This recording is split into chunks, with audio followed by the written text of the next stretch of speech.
Hey there YouTube, this is Vargas XX78 with another collection pickup video. Just wanted to share with you guys the comic books that I picked up this last time I went to the comic book store. Um, Kind of a slim month actually. Um, Dropped a few titles and the other ones, not all of them came out, so not that big a haul, but still some interesting things to talk about. The first off is Amazing Spider-Man issue 10, which is part 2 of the Spider-Verse event that is going on through the Spider-Man books.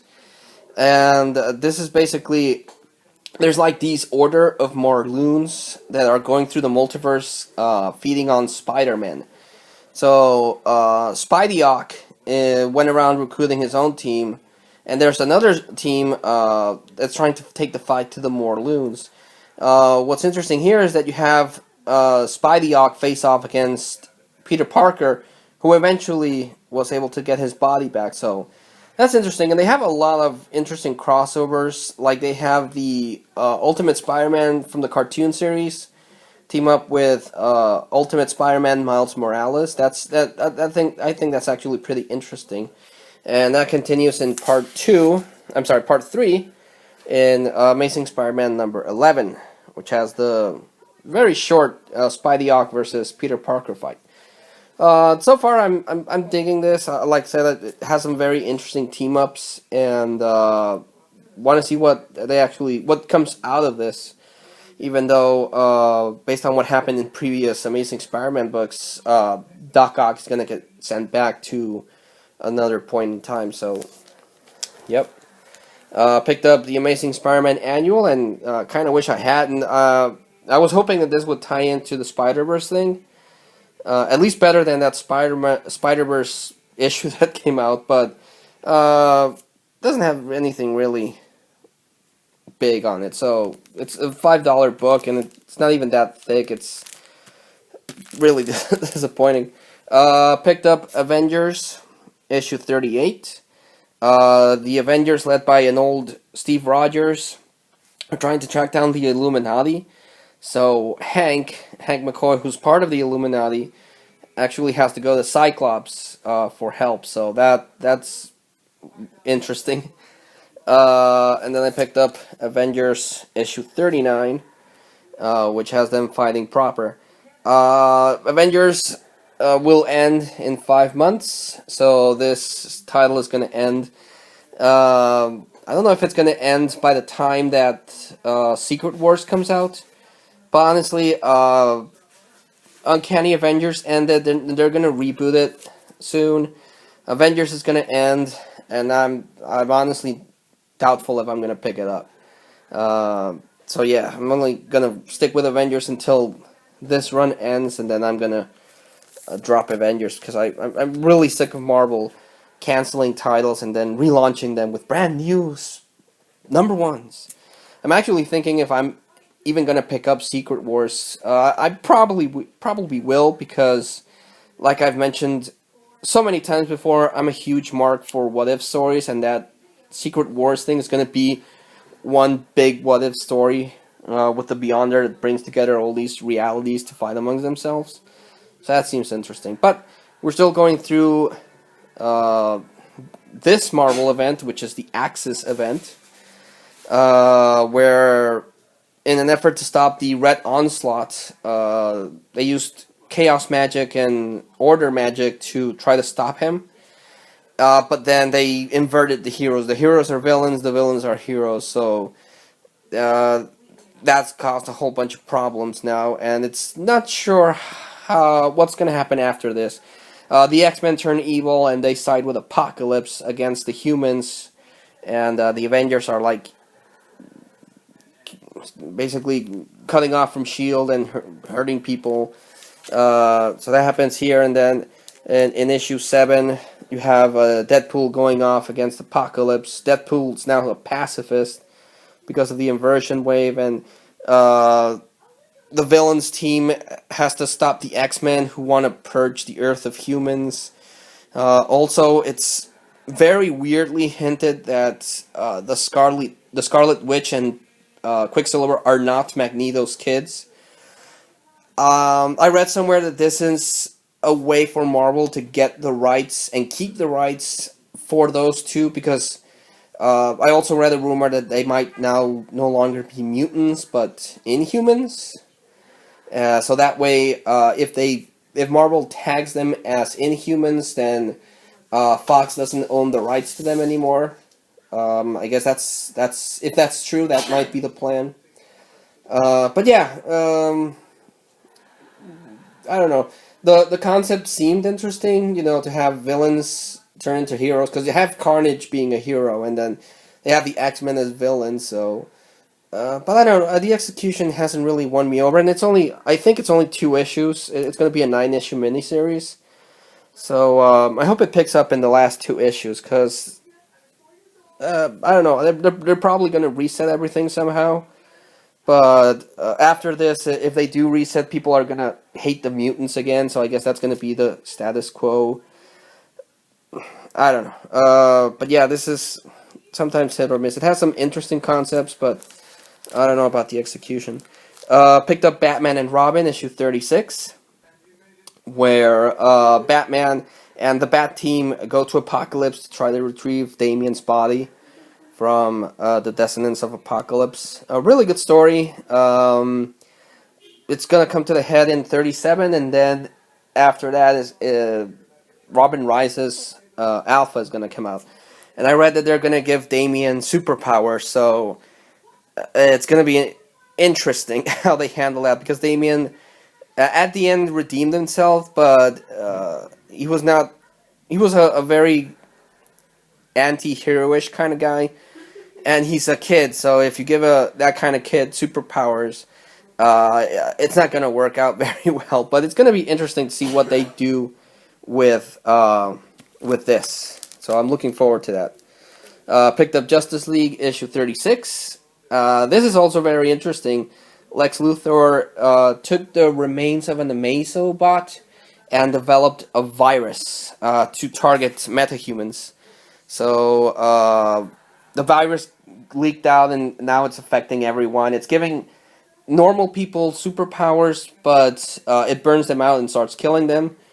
People with superpowers, it also starts killing them. So, yeah, the only ones immune right now is Wonder Woman, because she's a god, Superman, for some reason, and Batman has this hazmat suit. This is actually very interesting, and I'm really liking it, so this is a good read. Picked up Superman 36. I don't remember what happens here, but Superman ends up fighting, forget his name, Ulysses. Ulysses comes in with an alien ship and offers whoever wants to go with him to go into these spaceships so that they can be saved from the evils of mankind. But something fishy is going on there, and Ulysses has to fight Superman. So good story too, and the artwork is pretty good. Picked up Swamp Thing issue 37. The Green Queen was an avatar of the Green that wanted to take out Alec Holland to become the avatar of the Green again. She got her neck snapped. They introduced the Machine Kingdom, which sounds like still sounds like the bad guys from Power Rangers, but they went to her because of her knowledge of the Green, and they made her into the new avatar of the Machine Kingdom. So she goes about and allies herself with the Fungus avatar, and she finds Arcane, which is who's also back somehow from his exile. And Arcane has the physical remains of Alec Holland. So yeah, everything's building up against Swamp Thing. And I recently read that this is going to end with issue 40. So they're canceling Swamp Thing, and that's a damn shame, honestly. I am not happy that they're canceling Swamp Thing. Swamp Thing was one of the titles that I wasn't even thinking of dropping. I was going to keep Swamp Thing for as long as I could, but now I read that they're canceling it, and that's a shame, because I really, really like Swamp Thing. So I don't know if they're just going to reboot it or what, but this run, from issue 1 to now, Swamp Thing has been really, really good. and it's surprising that they're gonna cancel it, and a damn shame actually. Um, Picked up Amazing X-Men issue. What issue is this? Issue 13. Where Lady Mastermind, one of the two Lady Masterminds, does the whole thing, and Nightcrawler and Northstar have to intervene to help out. Good single issue. And then we have Amazing X-Men issue 14, where the inverted Nightcrawler is hunting down the inverted Mystique. So the roles are reversed. Nightcrawler's evil and Mystique's good. So it's a good read nonetheless. Next issue, issue 15, that's going to be the big one, the one I was looking forward to, because that's the one where they're going to bring back the Juggernaut. And the Juggernaut has been missing since Colossus lost those powers, but Sidorak is going to bring back the gem to choose a new avatar. So everyone that had a connection to Sidorak is going to go after it. Colossus is going to feel it. King Marco supposedly is going to feel it, and everyone's going to go after the gem because they want the power of the Juggernaut. So yeah, the next couple of issues of this is going to be cool, I hope. Picked up Uncanny X-Men issue 28. Cyclops is still trying to train that new super powerful mutant. At the end of the issue, however, Magneto comes along and says he's going to put a stop to this. I really don't think that Magneto is going to be able to do much against this new mutant that's so far they've shown him to be really powerful, but yeah, we'll see how that works out.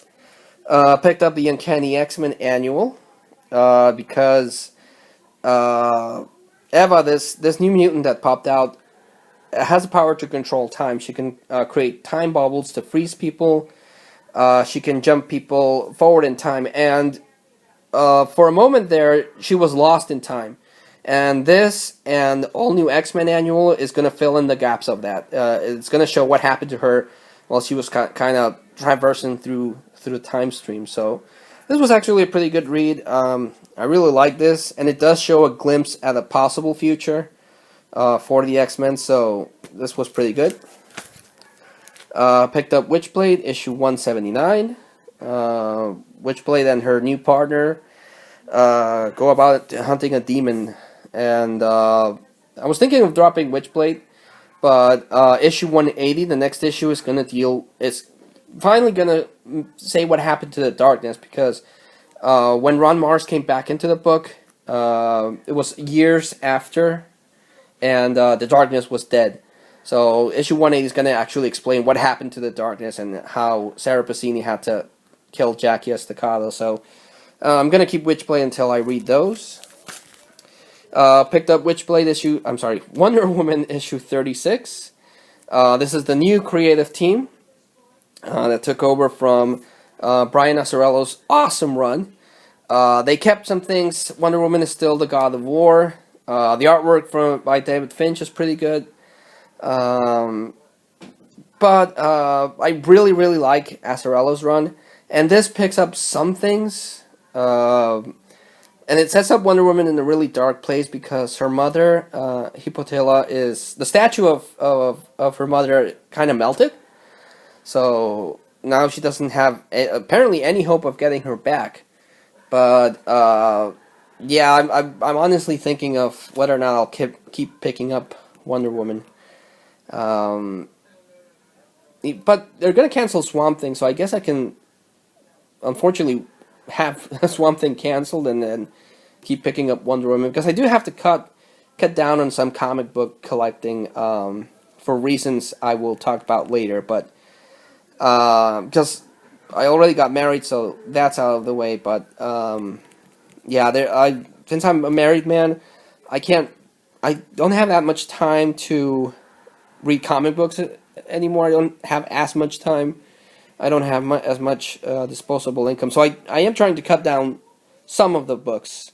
I'm trying to keep only the best of the best. So I might actually, now that I think about it, keep picking up Wonder Woman now that Swamp Thing's going to be canceled. I'll see what I'll do. But the new creative team's not that bad. The artwork, like I said, is pretty good. The writing is interesting, and it's interesting what they're gonna do with Wonder Woman being the god of war. So, yeah, I might actually keep buying Wonder Woman. We'll see. But no Batman. Batman didn't come out when I went to the comic book store yet, which is just a shame because that Endgame thing is the idea of that is so cool. What else didn't come out? Access still has 2 more issues to go. No Simpsons comics, unfortunately. Also read, comic book related, that they're gonna do another Sonic and Mega Man crossover comic book, but they're gonna do it. They're not gonna cross over in, at least as far as I read, they're not gonna cross into the main series like last time. They're gonna release a miniseries, but this time, not only is Mega Man and Sonic gonna get into the mix, but Mega Man X and the characters from Sonic Boom are going to get involved. So that's going to make it really cool because the supposedly big crossover between Mega Man and Mega Man X really wasn't a crossover at all. So now I'm hoping this will be. I'm hoping that they'll merge, that Mega Man will meet up with Mega Man X, and then they'll meet up with Sonic, and you'll have all 3 blue guys running around. So I'm looking forward to that, and that's comic book related. But try to recommend the standout gems. Swamp Thing, like Batman, are the 2 consistently good books right now that I collect. These are gold in my opinion. Again, damn shame that Swamp Thing is going to end because it was a really, really good series. I really, really can't stop talking of how awesome Swamp Thing and Batman is. And also the Amazo virus storyline going on in Justice League. That's also pretty good. And of course, Batman and Robin and the Robin Rises storyline. This is pretty good. I'm really liking this. The stakes so far are really high, even though I know what the payoff is going to be. But yeah, I really recommend this one as well. So, like always, that's the comic book pickup video. Between the cold that I got and other stuff, I haven't been able to record any videos. I'm gonna try to get to them and then post them as fast as I can. So stay tuned for a whole bunch of videos in one single sitting. But thanks so much for watching, and until I see you all again soon, this is Vargas XX78 thanking you and signing out.